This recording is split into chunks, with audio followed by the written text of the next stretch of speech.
I like to think of Photoshop as an imaging platform. Because of its extensible architecture, it's able to open hundreds of different file formats. In fact, it's able to open over 500 proprietary RAW formats.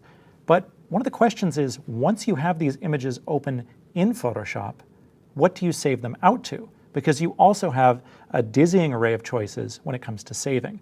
So I wanted to walk you through some of the most popular options for saving and file types.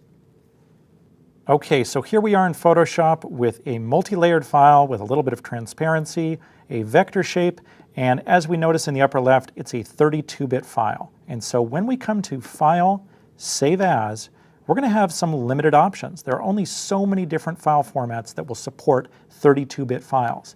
Photoshop PSD is the one you want to use whenever you can. It's the only file format that supports all of Photoshop's feature set. So video, 3D, HDR, all the different stuff that I can do in here, that's all supported in PSD.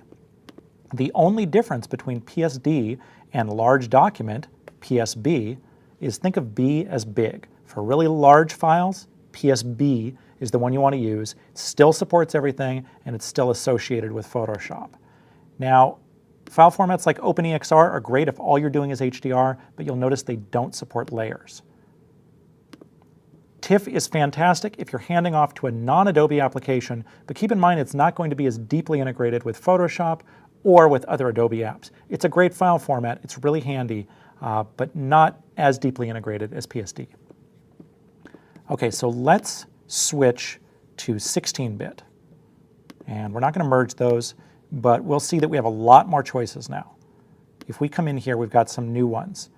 JPEGs, really great, smaller image. They will discard the layer, so I'm going to lose that non-destructive workflow that I had. Photoshop PDF. This one's really handy because it supports a lot of the functionality in Photoshop. It can be opened back into Photoshop, but it can also be shared with just about anybody. Anyone who has the Acrobat Reader can open a Photoshop PDF. If you change the file extension to PDP, it will associate it with Photoshop. PDF will launch Acrobat. And again, we've got TIFF in here as well. Now, when it comes to something like PNG or PNG, we'll talk about that in just a second. In fact, let's go ahead and change this to 8-bit. And again, we'll see that we have a lot more options when it comes to saving. And with most of these, like GIF or GIF, like JPEG, PNG, we're going to use Save for Web. That's a much more powerful place to do this. I could save directly out of here, and sometimes with a JPEG I might want to, but Save for Web is really where you want to go for those. And the reason for that is you see a nice full screen preview. You can preview it in the browser. You can see all sorts of different options unique to the file format. You can strip away metadata.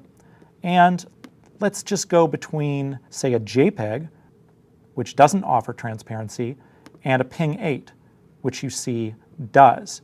And then of course we can do things like PNG 24, even higher bit depth, better resolution.